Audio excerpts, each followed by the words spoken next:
The morning of my daughter's wedding rehearsal dinner, I stood in front of my bathroom mirror for a long time. Not because I was admiring myself. I'm 64 years old. I stopped doing that a while back. I was just trying to remember the last time I had felt genuinely welcome in my own daughter's life. I couldn't find it. Evie had been married to Garrett, to my son-in-law, for 3 years by then. But the problems started before the wedding.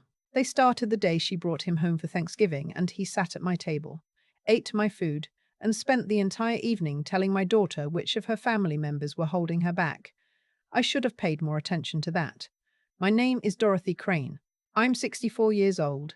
I live in Charlotte, North Carolina.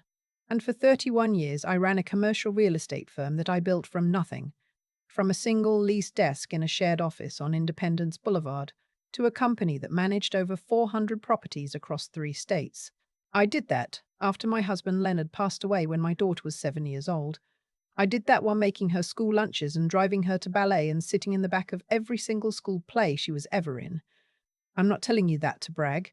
I'm telling you so you understand what I was willing to sacrifice and what I was willing to give for the people I loved. My daughter's name is Claire. She is 36 years old, and she has her father's eyes and her mother's stubbornness, and for most of her life that was a beautiful combination. Her husband, I'll call him by his name because he earned it, is Derek Holt. He came from money, which is fine. There's nothing wrong with coming from money.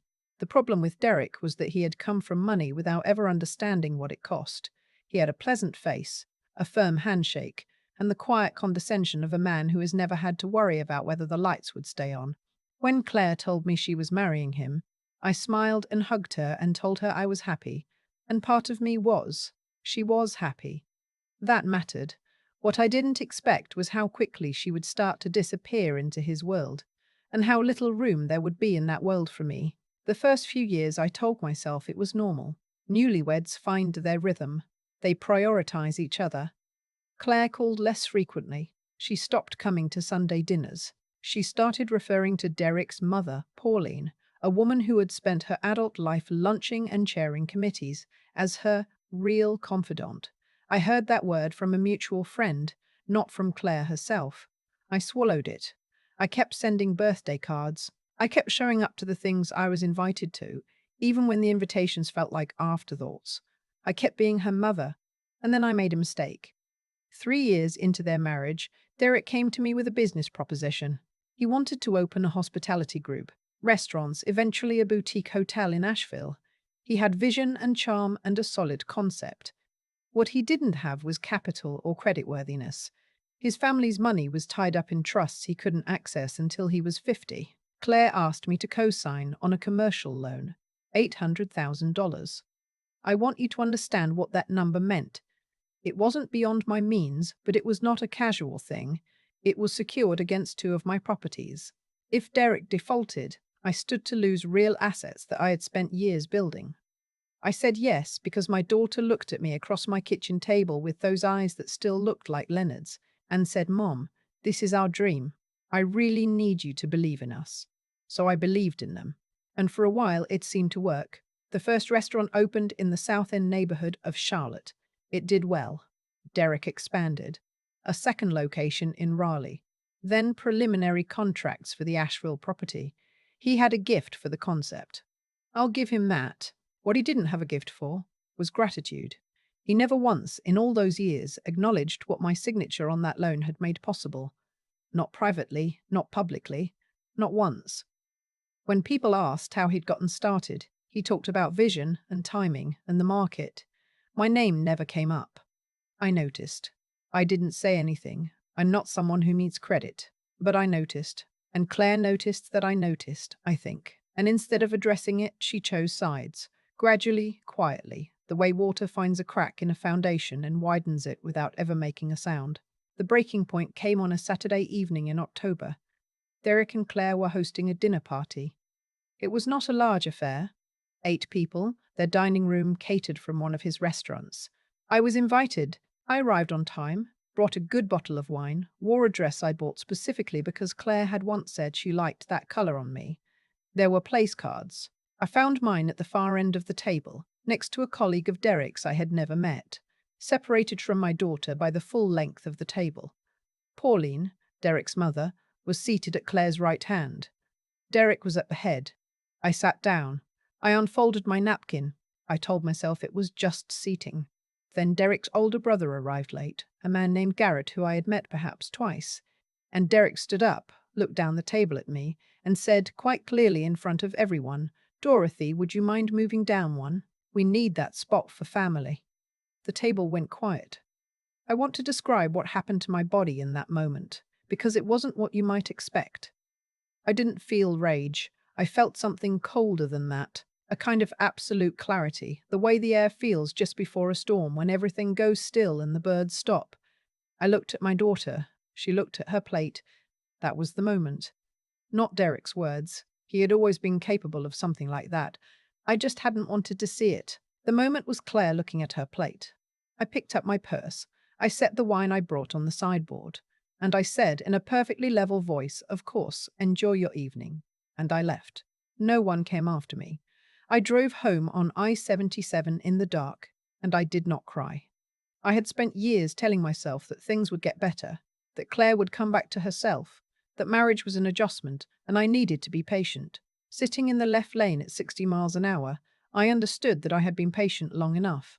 I did not sleep that night. What I did instead was sit at my kitchen table with a cup of coffee that went cold, and I thought very carefully about everything that had my name on it.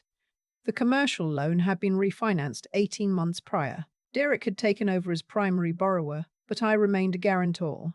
My financial standing was still part of what kept his interest rate where it was. A single call to my contact at the bank could change that assessment significantly. I wasn't going to tank the loan, I'm not vindictive, but I was going to remove myself. Whatever happened after that would be a consequence of his own creditworthiness, which, without my backing, was considerably less impressive. I also held the lease on the building that housed his second restaurant location in Raleigh. He'd been renting from me for 2 years at below market rate. Again, something I'd done quietly, without announcement, because Claire had asked me to support them, and I had. The lease was up for renewal in 60 days. I called my attorney, a woman named Sandra Briggs, at 7:30 the next morning. She is thorough, discreet, and has handled my affairs for 11 years. I told her what I needed. She said she'd have the paperwork ready by end of week. Then I called my contact at First Horizon Bank and let him know I would be formally requesting to be removed as guarantor on the Holt Hospitality Group commercial note. He told me that would trigger a credit review. I said I understood. I didn't call Claire. I went about my week. I worked. I had lunch with my oldest friend, a woman who'd known me since we were both young mothers in the same neighborhood, and I told her what happened. She held my hand across the table and said, "Dorothy, it's time." I knew she was right. The credit review took 9 business days. I know this because I counted. On the 10th day, my phone rang at 6:40 in the morning. It was Derek. He did not say hello. He said, "What did you do?" I said, "Good morning, Derek." He said the bank had flagged the loan for review. His rate was being reassessed. He had a balloon payment due in 4 months, and his refinancing options had just gotten significantly more complicated. He used words I won't repeat. I said, "I removed myself as guarantor on a financial obligation I was never adequately acknowledged for. That's a business decision. I hope the rest of your review goes smoothly." He hung up. 40 minutes later, my phone rang again. Claire. She was crying. She asked me why I was doing this. She said I was ruining their lives. She said she couldn't believe her own mother would hurt her like this. And I want to be honest with you about how that felt, because people assume that having a plan means not feeling pain. That's not true. I sat in my car in my own driveway and listened to my daughter cry, and I felt it in my chest the way you feel a cold morning, all the way through. But I also remembered her looking at her plate. I said, "Claire, I love you. I have always loved you. But I stood in that room and your husband told me I wasn't family, and you didn't say a word. I need you to think about what that means," she said. "That's not fair," I said. "I know you believe that. I hope someday you'll think about it differently." Then I told her that the Raleigh lease would not be renewed at its current terms. The new rate would be market rate, a significant increase, and that she should make sure Derek knew. I said it calmly. I was not unkind. She hung up. I sat in my car for a few minutes. A neighbor walked by with a dog. The dog sniffed at my tires. The morning was perfectly ordinary. I went inside and made more coffee. The weeks that followed were not easy. Claire did not call. Derek sent one more angry email that my attorney advised me to save but not respond to. I went to Thanksgiving at my sister's house in Greensboro and ate too much sweet potato casserole and felt, for the first time in years, genuinely relaxed. I did not stop loving my daughter. That's the thing about being a mother. The love doesn't go anywhere. It just sits in you like weather, changing the temperature of everything. What changed was what I was willing to accept in exchange for it. The lease renewal came through in January. Derek signed the new terms. He had no other option. That location was his best performing one, and moving would have cost more than the rate increase. My attorney handled it. I didn't speak to him directly. The bank review concluded. Without my backing, Derek's credit profile was restructured. His refinancing options were narrower. He made it work, eventually. He's not incompetent, whatever else he is, but it cost him. He brought in an outside investor to cover the gap. That investor now holds a percentage of the business that Derek had always intended to keep. I know all of this because Claire told me. She called in March on a Sunday afternoon. I was in my garden, which is one of the few things I do purely for myself. She said, "Mom, can I come over?" I said, "Yes." She arrived an hour later. She looked tired. She sat at my kitchen table. The same table where I'd co-signed that loan, where I'd made her school lunches, where we'd sat after Leonard died and eaten cereal for dinner, because neither of us had the energy to cook.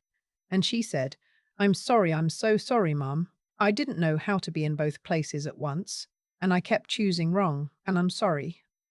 I didn't say, I told you so. That's not the point. I said, I know it's hard. I know he makes you feel like you have to choose. She said, he does, and I let him. We talked for 3 hours. Not about Derek, mostly. About her. About who she was before she started editing herself to fit into his life. About Leonard and what she remembered of him, and how she'd been so afraid of needing me too much that she'd swung all the way to the other extreme. When she left, she hugged me at the door for a long time. The kind of hug that doesn't have a reason, that is just a person holding on to another person. After she drove away, I stood on my porch in the cold for a minute. I'm not going to tell you everything is fixed. Claire is still married to Derek, and Derek is still Derek. She calls me more now. She came to Easter. She told me quietly, over coffee last month, that she had started seeing a therapist, someone who was helping her understand the patterns she'd fallen into. That was enough. That was more than enough. There are women who will read this and think I was too hard, that I should have forgiven and moved on. That money and property shouldn't enter into family, and I understand that perspective. I do. But here is what I know.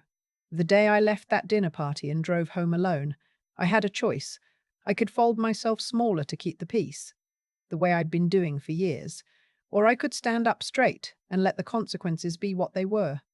I chose to stand up straight, not because I wanted to hurt my daughter, not because I wanted to punish Derek, though I won't pretend it didn't feel right, but because I had learned in 64 years that when you accept treatment that diminishes you, you don't just lose dignity, you teach the people around you that your dignity is optional. Mine isn't. Leonard used to say, and he only got 41 years, which was not enough. But in those 41 years, he understood some things. He used to say that the most loving thing a person can do is be honest about what they will and won't accept. That love without limits isn't love. It's just fear wearing a softer name. I'm not afraid anymore. I have my garden and my company and my Sunday mornings and my oldest friend who has known me since we were young. I have a daughter who is finding her way back to herself, slowly, imperfectly, in the way that real things grow. And I have the memory of that moment. Driving home on I-77 in the October dark, the city lights streaking in the window, when I decided that being a mother did not mean making myself invisible. That was the night everything changed. Not for him, not even really, for Claire. For me, I've thought a lot about cause and effect since that October evening. Not in any grand philosophical way, just in the plain, honest way that life teaches you when you're willing to pay attention. Derek didn't become who he was overnight. That's the thing people miss when they hear a story like mine. They want a villain with a clear origin point, a moment you can point to and say, there, that's where it went wrong. But it doesn't work that way. What Derek became was the result of years of small choices that no one held him accountable for. A man who was never asked to acknowledge what he owed, slowly convinced himself he owed nothing. That's not a mystery. That's just what happens when gratitude is never required. And Claire, my daughter, who I love more than I have words for, she made her own set of small choices. Every time she looked at her plate instead of at me, she was choosing. She probably didn't experience it that way. It probably felt like survival, like keeping the peace, like picking her battles. But choices don't stop being choices just because they feel like the only option available. What I've come to understand, sitting with all of it these past months, is that the people who hurt us rarely do so out of pure malice. They do it because they've been allowed to. Because somewhere along the line, someone, maybe several someones, decided that keeping things smooth was more important than telling the truth. I was one of those someones. For years, I smoothed things over. I swallowed things. I told myself that patience was a virtue and that love meant enduring. But there's a difference between endurance and self-erasure. I confused them for too long. The night I drove home on I-77, I wasn't just drawing a line with Derek. I was drawing one with myself. I was telling the part of me that had spent years making herself smaller. For her late husband's absence, for her daughter's comfort, for the sake of a family harmony that was increasingly one-sided, that it was finished. That version of me had done her job. She'd kept things together through the hardest years. But she wasn't who I needed to be anymore. There's something that happens when you finally act in alignment with what you actually know to be true. Not what you hope, not what you wish were true. What you know. The mind quiets down. I had been carrying a kind of low hum of anxiety for years, that particular tension of someone who senses something is wrong but won't name it. The morning after I called my attorney, the hum was gone. That's not nothing. That's actually everything. I don't think the goal of any of this was to teach Derek a lesson, though perhaps he learned one. I don't think it was even really about the money, though the money mattered. What it was about was integrity. Mine. The decision to be the same person in private that I claimed to be in public. A woman who knew her own worth. A woman whose love came with honesty built in. Claire is still finding her way. I watch her and I see someone who is learning, slowly, to trust her own judgment again. That takes time. It takes more courage than most people realize to unlearn the habit of making yourself small for someone else's comfort. I know because I had to do it too. If there is anything worth passing forward from all of this, it is simply this. The way you allow people to treat you is a form of teaching. You are always showing the people around you what is acceptable. When I accepted less than I deserved, I was teaching everyone in that family that my dignity was negotiable. When I stopped accepting it, I taught them something different. I only wish I had taught that lesson sooner, but I'm teaching it now. And at 64, with my garden and my company and my daughter who called me last Sunday just to talk, that is more than enough.